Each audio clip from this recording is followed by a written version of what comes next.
to rid the country of terrorists, and that's difficult to do because they're deeply embedded. I think they're sleeper cells not only in France, but certainly in other countries, and yes, even in our own. Scary stuff. Welcome back to the Steve Malzberg Show. I'm Joe Concha, filling in for Steve today on this Martin Luther King Monday. Joining me now is Aaron Klein to talk more about this disturbing developments, whether it be sleeper cells here in the U.S. or in Europe. Aaron is the senior staff reporter for WorldNet Daily. He's also the host of the Aaron Klein Investigative Radio Show on Salem Talk Radio and author of the new book, The REAL Benghazi Story. Aaron, thanks for joining us. We really appreciate it.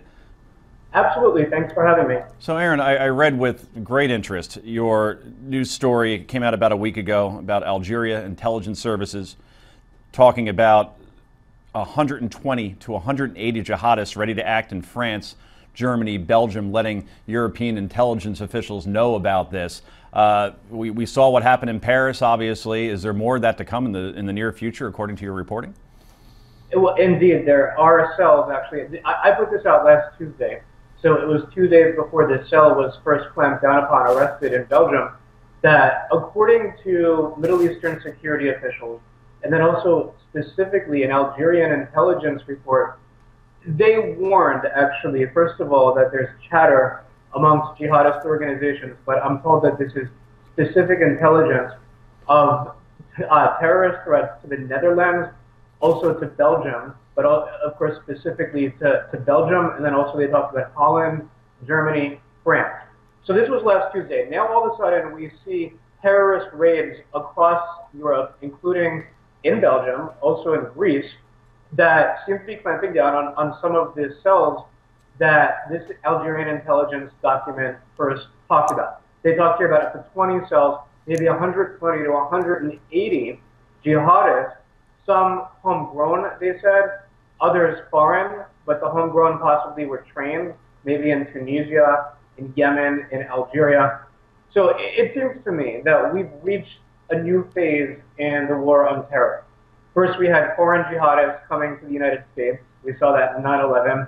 And then we saw these lone wolf attacks, which anybody can really carry out. You can be an indoctrinated Islamic extremist who goes on ISIS chat rooms. There's very little to do about that. But now it seems that we have a third new era in the war on terror, and that seems to be, and Charles Kraufheimer pointed this out very accurately in a column, that is jihadist cells in Europe, now in the United States possibly, training for guerrilla warfare, training for not just a one-up unsophisticated attack, but these coordinated assaults that we saw in Paris, and that it seems right now the intelligence apparatus of Europe, working with the Middle East, is trying to clamp down upon in Belgium and beyond.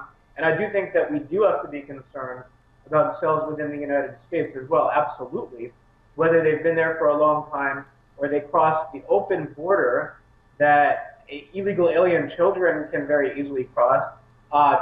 Drug gangs can get in.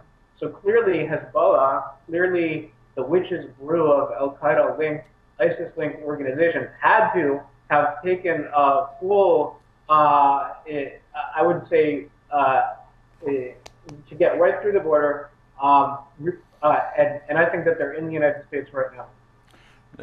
Absolutely unsettling, to say the least. Unfortunately, we only have about 30 seconds there and a little bit low on time.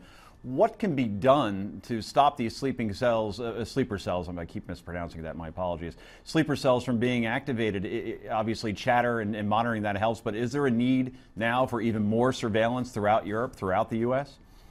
Throughout Europe, certainly, and by the way, there's information that some Saudi clerics and that churches, that mosques in Europe have been recruiting these jihadists. So the question is, have mosques been recruiting in the United States? What about this group, Muslims of America, that has 22 reported jihadists? About 10 seconds, Aaron. Sorry to Islamic communes in America. We need to take very close, very careful attention to these cells. I appreciate your reporting. Thanks so much. I wish we had more time. That is Aaron Klein for WorldNet Daily. His reporting on Muslim sleeper cells in Europe. You got to check it out on WND. Up next, the best of Give Me Five on the Steve Malzberg Show.